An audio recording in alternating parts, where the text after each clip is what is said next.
कल हम लोगों ने टोटल सवाल सॉल्व किया था 3 और उसके पिछले वाले क्लास में हमने सॉल्व किया था 5। तो टोटल अभी तक मिलाकर हमने 8 सवाल सॉल्व किया है और आज के क्लास में हमारे पास 4 सवाल और हैं। 8 तक हम लोग कर चुके थे, तो 9, 10, 11, 12। पिछले वाले क्लास का जो क्वेश्चन था ना, 3 ही क्वेश्चन था, लेकिन तीनों एकदम दम वाला क्वेश्चन था, है ना। तो आज जानबूझकर हम लोग थोड़ा सा सॉल्व वाला, मतलब आसान वाला सॉल्व कर लेंगे, ठीक है। इससे आपका इसमें मोमेंटम बना रहेगा, नहीं तो बार बार टफ देंगे ना तो फिर आपका भी मोरल डाउन हो जाएगा कि आखिर इसमें इतना टफ है क्या। हालांकि टफ नहीं है, लेकिन बीच में आसान टफ इस तरीके से करते चलेंगे तो हंसते हंसते चैप्टर हमारा पार हो जाएगा, ठीक है। देखा जाए 9, 10, 11, 12 हालांकि है थोड़ा सा ये भी ट्रिकी, लेकिन आप थ्योरम को याद करेंगे, थ्योरम को थोड़ा सा रिवाइज करेंगे तो सारा आपका थ्योरम पे सवाल बेस्ट है, ठीक है। चलिए शुरू करते हैं। सबसे पहला सवाल देखते हैं 9 नंबर क्या कहा गया है। इन दी एडजॉइनिंग फिगर, इस फिगर का ये बात कर रहा है, BC इज अ डायमीटर। कहाँ है BC? BC एक डायमीटर है, बिल्कुल सही बात है क्योंकि सेंटर से पास हो रहा है, तो ये हमारा डायमीटर है। आगे बढ़ते हैं। Of a circle with centre O, यानी कि सर्कल का जिसका सेंटर क्या है O है, यानी कि सर्कल का जिसका सेंटर O है उसका ये BC हमारा क्या है, डायमीटर है, ठीक है। आगे बढ़ते हैं। If AB and CD are two chords such that AB parallel CD, ये जो AB और CD आप देख रहे हैं, पहली बात तो दोनों कॉर्ड है और एक एडिशनल इंफॉर्मेशन इसमें ये दे दिया कि दोनों आपस में क्या है, पैरेलल भी है। तो इसका मतलब आप कह सकते हैं कि ये दोनों आपस में पैरेलल है, ठीक है। आगे बढ़ते हैं। और क्या कहा गया इसमें, आगे है prove that AB equals to CD। तो आपको ये प्रूव करना है कि जो हमारा AB होगा वो किसके बराबर होगा, CD के बराबर होगा, यानी कि इसमें जो कॉर्ड है आपका वो दोनों कॉर्ड को इक्वल साबित करना है, सिंपल। चलिए जरा देखेंगे, क्योंकि प्रूफ दैट वाला है तो थोड़ा सा हम लोग अकॉर्डिंग के हिसाब से चलेंगे। सॉल्यूशन नंबर 9, तो पहले गिवन लिखेंगे हम लोग। गिवन क्या है आपके पास?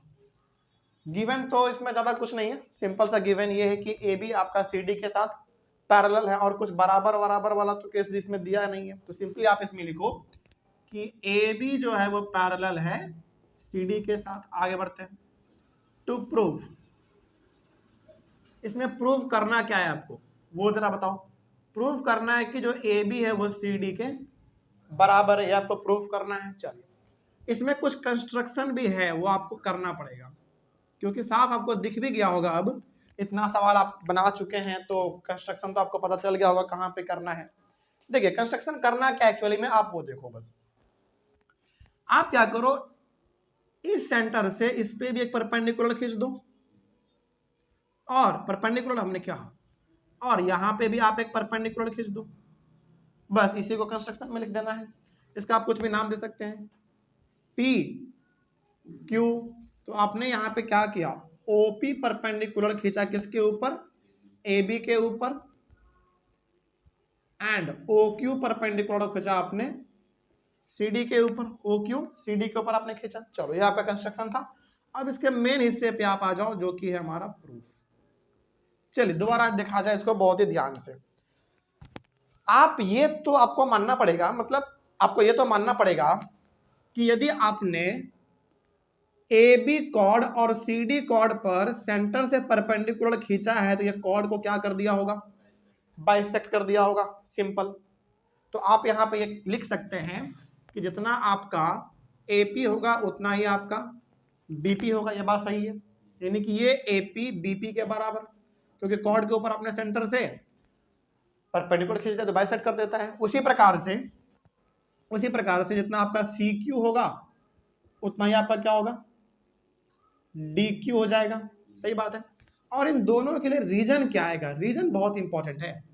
रीजन ये आएगा कि परपेंडिकुलर जब हम लोग खींचते हैं कॉर्ड पर सेंटर से तो वो कॉर्ड को बाइसेक्ट कर देता है। तो लिखने का तरीका क्या है, तरीका ये है कि परपेंडिकुलर को शॉर्ट में PERP, परपेंडिकुलर, बस perpendicular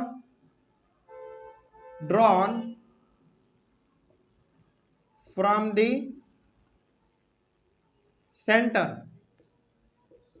to the chord, perpendicular drawn from the center to the chord bisects the chord, simple. यही हो गया आपका रीजन। कोई डाउट नहीं ना इसमें, बड़ा सिंपल था। चलिए आप एडिशनल इंफॉर्मेशन के लिए इसी को क्या मान सकते हैं, अपना इक्वेशन नंबर फर्स्ट मान सकते हैं। ठीक है, आगे बढ़, इसका इस्तेमाल हम लोग बाद में कर लेंगे, लेकिन अभी फिलहाल इतना आपका काम चल जाएगा। आगे बढ़ा जाए। अब आपको बराबर साबित करना है, ए बी को सी डी के बराबर साबित करना है। तो कहीं ना कहीं आपको इसमें दो राइट ट्रायंगल आपको दिखना चालू हो गया होगा, एक ये वाला और एक ये वाला। इन दोनों में हम लोग एंटर कर जाते हैं। चलिए, इन राइट ट्रायंगल, इसका नाम आप क्या देना चाहेंगे, ओ बी ओ पी दे दो, B O P and right triangle D O Q दे दो, डी ओ क्यू। सिंपल सा। चलिए बात करते हैं, जरा ध्यान से देखा जाए। Sorry my mistake, C O Q. एक minute, sorry C O Q, अब सही है। चलिए जरा देखा जाए ध्यान से कि आखिर आपको दो ट्रायंगल आपस में कॉन्ग्रुएंट साबित करना है तो तीन क्राइटेरिया तो मिलना ही चाहिए। देखा जाए, देखो पहला तुमको यहाँ पे साफ दिख रहा है कि इस ट्रायंगल का ये 90, तो इस ट्रायंगल का ये भी 90। पहला तुमको मिल गया एंगल। दूसरा हमको इसमें साफ दिख रहा है कि ये भी हमारा क्या है, रेडियस है, और ये भी हमारा रेडियस है। तो एक एंगल मिल गया और एक साइड मिल गया। एक चीज कुछ और मिल जाए तो हमारा काम बन जाए। और बिल्कुल एक चीज दिया हुआ है, सबसे पहले दिया हुआ, आपको हिंट ही दे दिया था कि जो ए बी है वो सी डी के साथ क्या है, पैरेलल है। तो इसका मतलब होता है कि जितना एंगल आपका ये होता है उतना एंगल आपका ये होता है, अल्टरनेट इंटीरियर एंगल। तो आप देखो इस ट्रायंगल में दो एंगल है और एक साइड है, इसके पास भी दो एंगल और एक साइड, तो कौन सा क्राइटेरिया, एंगल साइड, बस हो गया। चलिए आप यहाँ पे आ जाओ। तो एंगल ये तो 90 आपका है, तो लिख दो ओ पी बी, या फिर आप बी ओ पी बी लिख सकते हैं, बी ओ, सॉरी नहीं बी पी ओ होगा ना, बी पी ओ हो जाएगा। B P O equals to angle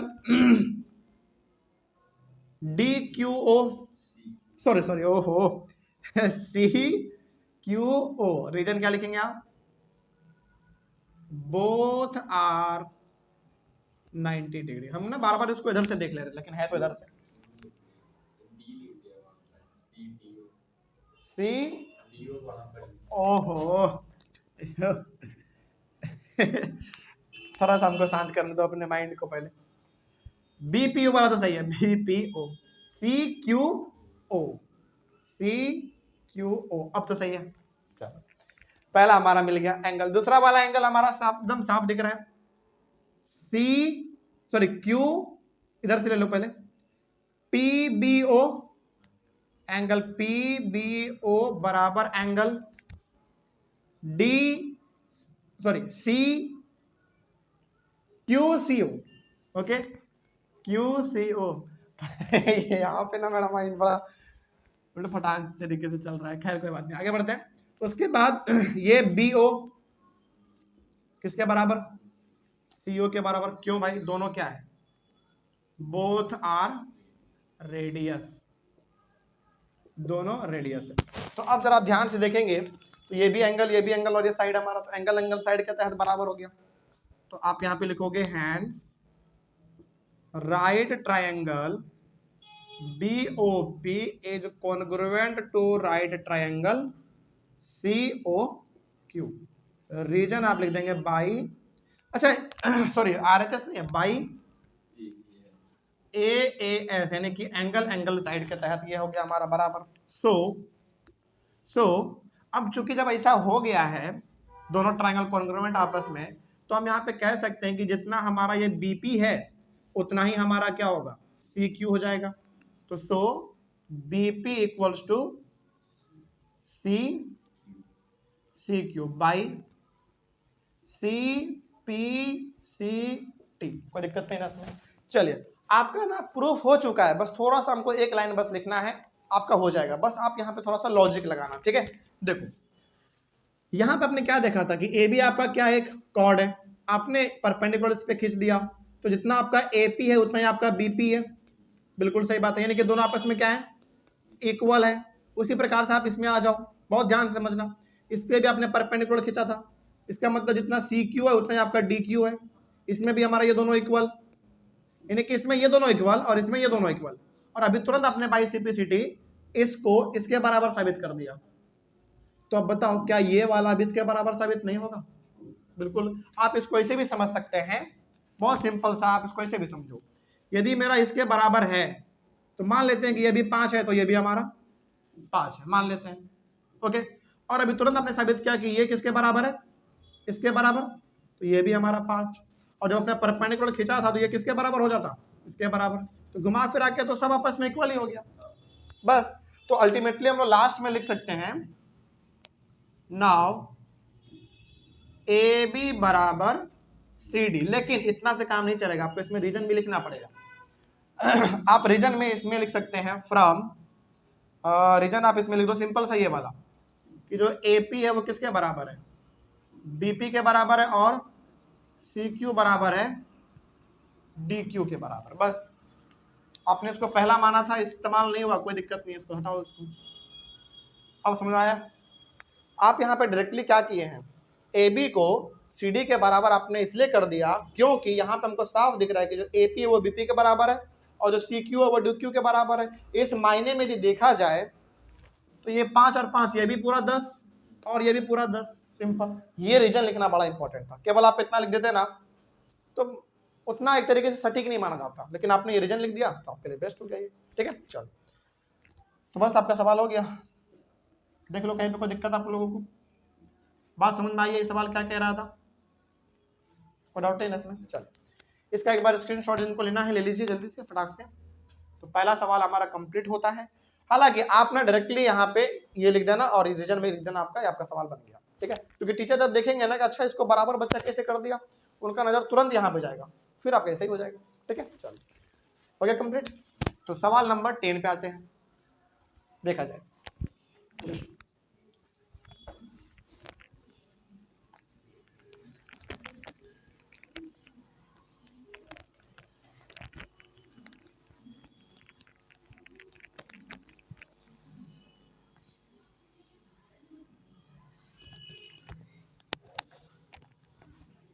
solution number 10।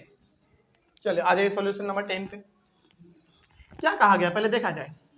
A chord of a circle is equal to the radius of the circle. यानी कि एक सर्कल है जिसका कॉर्ड उसके रेडियस के बराबर है। आप सिंपली इसको ऐसे समझो, जैसे मान लीजिए कि यदि मेरा ये एक सर्कल है और ये इसका सेंट्रल पॉइंट है, ये जितना कॉर्ड है हमारा उतना ही रेडियस है। बात समझ रही क्या कह रहा है? सवाल में कहा गया है कि सर्कल का जो रेडियस है उसी के बराबर आपका क्या है, कॉर्ड है। तो आप इसका कुछ नाम दे सकते हैं। इसका नाम आप दे दो सपोज ओ, ए और बी। सिंपल, आगे बढ़ते हैं। क्या कहा गया? तो a chord of a circle is equal to the radius of the circle. Chord किसके बराबर? रेडियस के बराबर है। हमने बराबर वहां पे किया है, अभी करेंगे आगे। Find the angle subtended by the chord at a point on the minor arc and also at a point on the major arc। यानी कि ये जो कॉर्ड है, ये आपका जो कॉर्ड ए बी है। अच्छा पहले कॉर्ड ये सब छोड़ो, इसमें क्या आपको 2 आर्क दिख रहा है? बिल्कुल, एक माइनर वाला और एक मेजर वाला। दिखाते हैं। ए से लेकर बी यदि आप ऐसे आएंगे तो ये आपका माइनर आर्क है, लेकिन यदि आप इसको ए से बी ऐसे चले जाएंगे तो ये आपका मेजर आर्क हो जाएगा। तो इसमें ये कहा जा रहा है आपसे कि ये जो कॉर्ड है ए बी, ये एक एंगल बनाएगा किस पे? माइनर आर्क पे भी और मेजर आर्क पे भी। तो दोनों का वैल्यू पता करो, आप पता करेंगे। तो मान लेते हैं कि ये बना रहा है यहाँ पे, इस तरीके से मिला दो तो यहाँ पे क्या बनेगा हमारा, एक एंगल बनेगा। यहीं पे हमने ऐसा क्यों क्या बताओ? क्योंकि हमको एंगल निकालना किस पे है, माइनर आर्क पे निकालना है। वो भी किसके द्वारा बनाया जाएगा, वो कॉर्ड के द्वारा बनाया जाएगा। तो जो कॉर्ड है आपका ए बी, वो किस पे एंगल बना रहा है, हमारा माइनर आर्क पे एंगल बना रहा है। और यही सेम कॉर्ड एक एंगल और बनाएगा हमारा, कहां पे, मेजर आर्क पे। तो मान लेते हैं यहां पे बनाएगा, ऐसे मान लेते हैं, क्या फर्क पड़ता है। और चूंकि आपका क्या था तो इसको आप इससे ज्वाइन कर दो, रेडियस से तो ज्वाइन तो करना ही पड़ेगा। इस तरीके से आपका एक डायग्राम कंप्लीट होगा। इसका नाम आपने पी दिया, जिसका नाम आप क्यू दे दो, कोई दिक्कत नहीं है। चलिए अच्छा, अब आपको इसमें निकालना क्या जा रहा है वो भी देख लो। ये एंगल का वैल्यू और ये एंगल का वैल्यू आपको निकालना है और पता करना है। चलिए आगे बढ़ने से पहले ना कुछ चीजें हम आपको इसमें दिखाना चाहेंगे। सबसे बड़ा हिंट आपका सवाल में ही दिया हुआ था। क्या कहा था कि जो रेडियस है वो कॉर्ड के बराबर, या फिर आप इसको ऐसे ही बोल सकते हैं कि कॉर्ड किसके बराबर है, रेडियस के बराबर है। तो यदि मेरा ये रेडियस है तो ये किसके बराबर है, इस कॉर्ड के बराबर। अब आपको ये भी मानना पड़ेगा कि यदि ये कॉर्ड हमारा ए बी रेडियस के बराबर है तो ये भी तो हमारा रेडियस ही है, तो उसके भी बराबर हो जाएगा। अल्टीमेटली घुमा फिरा के बात ये कहा जा रहा है कि तीनों साइड इस ट्रायंगल का क्या आपका इक्वल है। अब जब तीनों इक्वल होता है तो इक्विलेटरल ट्रायंगल हमारा होता है, और इक्विलेटरल ट्रायंगल के हर एक एंगल का वैल्यू 60-60 होता है। तो ये भी आपका 60 डिग्री, ये भी 60 डिग्री, और ये भी 60 डिग्री। कोई दिक्कत नहीं ना इसमें। चलिए आगे बढ़ते हैं। लेकिन बहुत कुछ हमने लिख दिया यहाँ पे, पहले आप आ जाओ थोड़ा सा में कुछ हम लोग लिख लेते हैं। जैसे सबसे पहले तो आपका AOB is a equilateral triangle. Equilateral triangle है आपका AOB। AOB आपका क्या है, एक इक्विलेटरल ट्रायंगल है।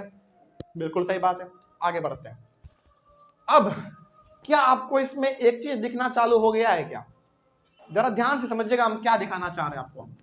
आप केवल और केवल इतना दूर से ऊपर देखो, ये जो कॉर्ड है ना AB, इसके केवल आप ऊपर देखो तो आपको पता चलेगा कि ये जो आपका कॉर्ड है AB, ये एक एंगल बना रहे सेंटर पे जो कि 60 डिग्री का है, और यही सेम कॉर्ड आपका एक एंगल और बना रहा है ऊपर में। तो आपने पढ़ा है कि जो सेंटर में एंगल बनता है वो हमारा डबल होता है, और ये जो बनेगा हमारा वो हाफ होगा। एक थ्योरम आपने पढ़ा था। चलो अच्छा, इसमें कॉर्ड नहीं बना रहा है बेसिकली, वो आपका आर्क बनाता है ना। तो मतलब ये हो गया जो आपका जो आर्क है AB, ये आर्क AB आपका एक एंगल बना रहा है सेंटर पे जो कि 60 डिग्री का है, और थ्योरम के हिसाब से ये कितने का होगा, 30 का हो जाएगा। लेकिन इसको लिखेंगे कैसे हम लोग, जरा वो भी देख लिया जाए। चलिए यहां पे आ जाओ आप। ये angle AOB equals to double होता है किसका एंगल, AQB। क्या ये बात समझ में आया आपको? यानी कि ये जो आपका एंगल है AOB, ये किसके डबल के बराबर होगा। आप इसका मतलब ये हो गया कि ये डबल होता है तो ये हमारा हाफ होता है। लिखने का तरीका आपका ये रहेगा। हमने बताया था कि इधर 2 से मल्टीप्लाई किया, इसका मतलब इसके डबल के बराबर है। आप इसको ऐसे समझो, ठीक है। आप नहीं भी समझ में आ रहा ना, आप सिंपली समझो कि ये डबल होता है तो ये हमारा हाफ होता है, इस तरीके से। कोई डाउट इसमें? चलिए आगे बढ़ते हैं। लेकिन आप रीजन क्या लिखोगे इसमें, रीजन, हाँ बता देते हैं इसका रीजन आप क्या लिखेंगे। Angle subtended by an arc at the centre is double then the angle subtended by it at any other point on the circle. चलो कोई बात नहीं, थोड़ा सा आप कंफ्यूज हो गए होंगे, तो हम लिख दे के आपको रीजन लिख ही देते हैं, ठीक है ना। यहीं से लेकिन शुरुआत करना आप लोग, ठीक है। तो एंगल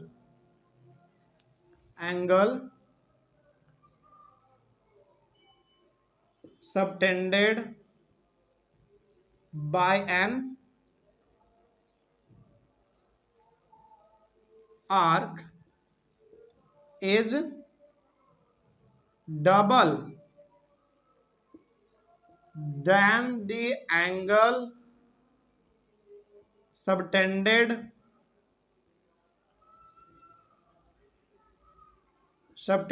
बाय इट at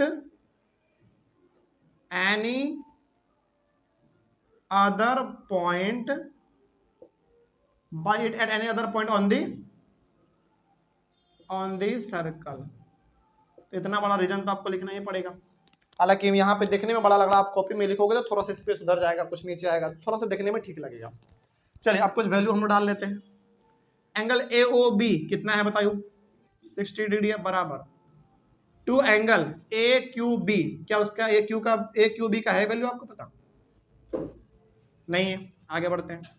60 को आप 2 से डिवाइड कर दोगे, किसका वैल्यू निकलेगा, AQB का, यानी कि ये कितना हो जाएगा 30 डिग्री बराबर एंगल ए क्यू बी। चलो पहला तो हमारा निकल गया, यानी कि मेजर आर्क पे जो हमारा एंगल बन रहा है वो कितने का है, 30 डिग्री का है। अब ऑब्वियस ये बात है भाई, यहाँ पे जब डबल है तो इसका आधा होगा, तो 30 हमारा आ गया। चलो अब हमको निकालना है ये वाला। आपको ये क्या यहाँ पे दिख रहा है कि ए पी बी क्यू एक साइक्लिक क्वाड्रिलेटरल है।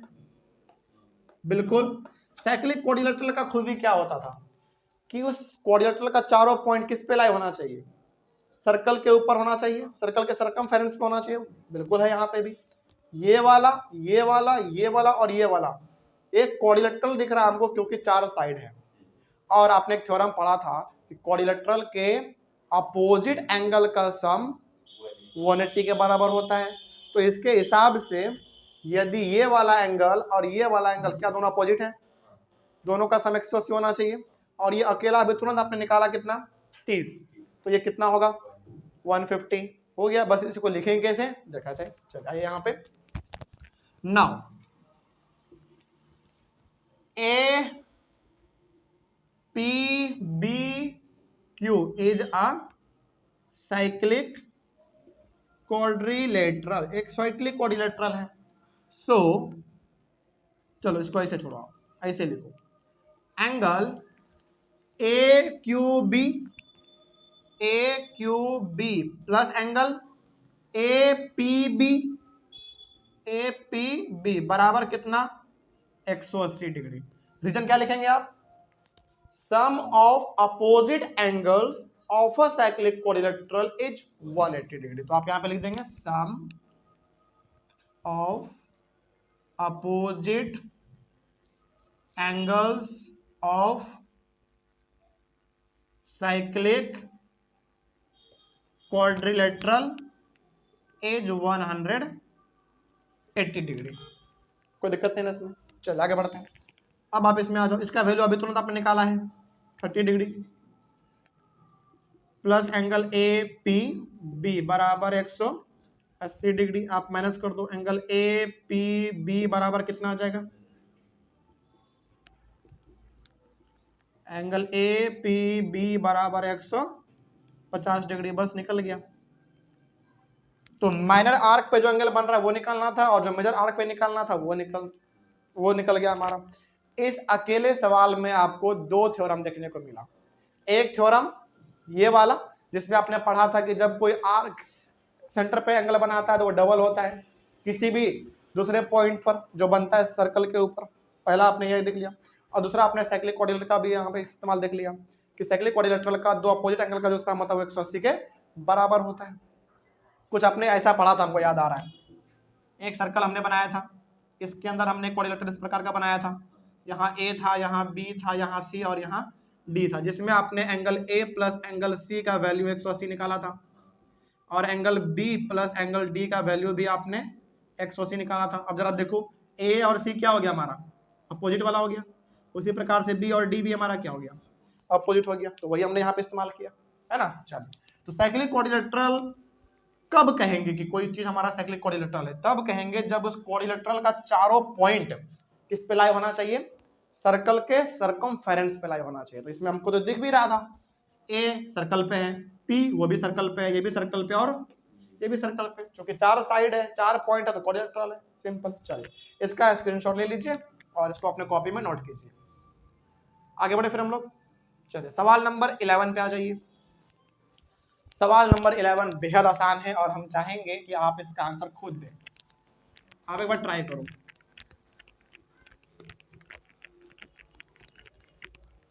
आप एक बार ट्राई कीजिए और इसका आंसर आप खुद देने की कोशिश कीजिए कि आखिर एक क्वेश्चन कह क्या रहा है। डायग्राम देख के आपको समझ में आ रहा है कि नहीं आ रहा है, क्या क्वेश्चन है देखा जाए। सॉल्यूशन नंबर 11 पे आ जाते हैं, देखा जाए क्या कह रहा है। A, B and C are 3 points on a circle with center O. A, B, C ये 3 पॉइंट है, सर्कल के ऊपर है और सेंटर आपका O है। ये तो हमको समझ में आ रहा है। आगे बढ़ते हैं। एंगल BOC कहाँ है, BOC 30 डिग्री है, दिया हुआ 30 डिग्री। एंगल AOB कितना 60, ये भी यहाँ पे दिया हुआ 60। आगे बढ़ते हैं। If D is a point on the circle other than the arc ABC, यानी कि बेसिकली अच्छा ये पॉइंट हमारा D है, यहाँ पे छूट गया है, लेकिन ये हमारा पॉइंट D है, यानी कि जो आपको ABC दिख रहा है ना, इसके अलावा हमारा पॉइंट एक D यहाँ पे दिया हुआ है। आगे बढ़ते हैं। फाइंड एंगल ADC, तो आपको निकालना है क्या एंगल ADC, यानी कि ये वाला एंगल का वैल्यू आपको निकालना है। चलिए सबसे पहले तो आप हमको इसमें ये बताइए कि ABC आपका क्या है, एक आर्क है, और यही आर्क हमारा इस सेंटर पे एंगल बना रहा है 30 + 60 का, यानी कि 90 का बना रहा है, और यही सेम आर्क ABC एक यहाँ पे बना रहा है। तो बताओ ये हमारा डबल होता है तो ये हमारा आधा होता है। सिंपल सा, यदि हम इस पूरे का बात करें तो 90 है, तो ये हमारा आधा होता है उसका, तो 45 हो जाएगा। ये हमारा आंसर आपको पता है, लेकिन इसी को थोड़ा सा सजा के लिख देना है बस। चलिए लिख देते हैं, आ जाइए यहाँ पे। सिंपल सा है कि आप इसको ना ऐसे लिखो कि एंगल ए, अच्छा इस पूरे ना एंगल का आप नाम क्या दोगे, 60 + 30 AOC, angle AOC equals to angle ADC कहने का मतलब ये हमारा डबल होता है और ये हमारा हाफ होता है। ठीक है, लिखने का तरीका हमने वो वाला बताया था आपको। आगे बढ़ते हैं। अब क्या इतना लिख देने से केवल काम चल जाएगा क्या? रीजन तो लिखना पड़ेगा, हर क्वेश्चन में रीजन आपको चाहिए, लिखना है, एकदम कंफर्म है लिखना है। तो चलो पहले हम लोग रीजन ही लिखते हैं। रीजन बताइए जरा क्या था हमारा, angle subtended by an arc to the centre is double then the angle subtended by it at any other point on the circle. ऐसा कुछ था। देखो थ्योरम भी याद हो गया, बार बार लिखते चलेंगे ना, रीजन आपको भी याद हो जाएगा, इसमें कोई बड़ा बात नहीं है। तो आप यहाँ पे लिखेंगे कि angle subtended by an arc at the center is double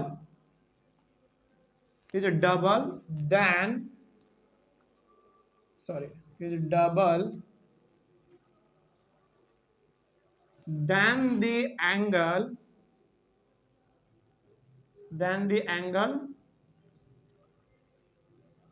subtended by it at any other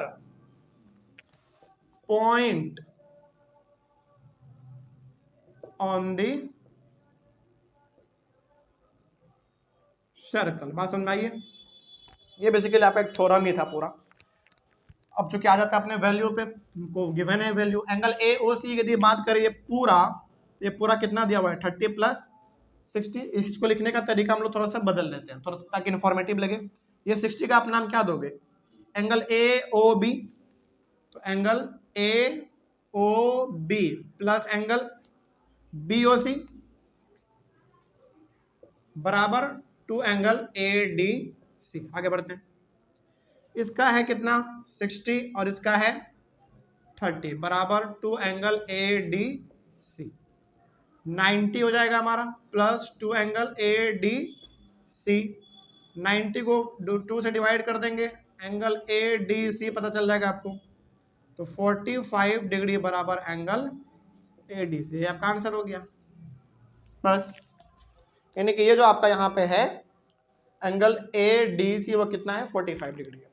देखो थ्योरम तो हमने आपको एकदम सीधा पिक्चर बना के दिखाया था, है ना, ये उल्टा दे दिया है। ये तरीका होता है कंफ्यूज करने का, लेकिन क्या फर्क पड़ता है सीधा दे उल्टा दे इधर दे इधर दे, यदि आपको थ्योरम पता है तो फिर, और यदि हम लोग क्वेश्चन भी प्रैक्टिस कर रहे हैं ताकि आपको किस किस प्रकार से जाल में फंसाया जा सकता है, ये सब तरीका होता है फंसाने का। ठीक है, हालांकि आपको एकदम 2 सेकंड में पता चल गया इसका आंसर क्या होगा, लेकिन लिखना थोड़ा सा कठिन होता है, तो लिखने के भी आप कोशिश जरूर कीजिएगा। ठीक है, चलिए हमारा आंसर कंप्लीट होता है, इसमें तो कोई दिक्कत नहीं है। आगे नेक्स्ट सवाल है 12 नंबर। चलो इसका बिना आप आंसर तुरंत बता दोगे, ये भी एक थ्योरम पे बेस्ड है। चलिए इसका आंसर आप तुरंत बता देंगे, लेकिन देखते हैं आप बता पाते हैं कि नहीं। देखिए जरा, चलो इसका भी सॉल्यूशन हम कोशिश करते हैं कि यहीं पे बना दिया जाए। Solution number 12। देखिए क्या कहा गया है, इन द गिवन फिगर, इस फिगर में एंगल ए बी सी कहाँ है, ए बी सी, ये पूरा कितना दिया हुआ है 69 डिग्री है, पूरा है, याद रखिएगा ए बी सी पूरा हमारा 69। आगे बढ़ते हैं, and A C B 31, A C B यानी कि ये वाला कितना भाई 31 डिग्री। तो अब बताओ बी डी सी कितना होगा, बी डी सी, तो बताओ कि आखिर ये वाला कितना होगा। चलो जरा सोचना, बहुत इंपॉर्टेंट है और बहुत सिंपल भी है। आपने एक थ्योरम पढ़ा था कि जब एंगल जब हमारा एक ही सेगमेंट में होता है तो वो इक्वल होता है। आप यहाँ पे देखेंगे तो बीसी हमारा क्या है, कॉर्ड है, कॉर्ड है, उसके नीचे हमारा माइनर सेगमेंट हो गया, उसके ऊपर हमारा मेजर सेगमेंट। तो ऊपर का केवल यदि बात करें तो मेजर सेगमेंट में आपको दो एंगल दिख रहा है, एक ये वाला दिख रहा है और एक ये वाला दिख रहा है। दोनों आपस में क्या होते हैं, इक्वल होते हैं।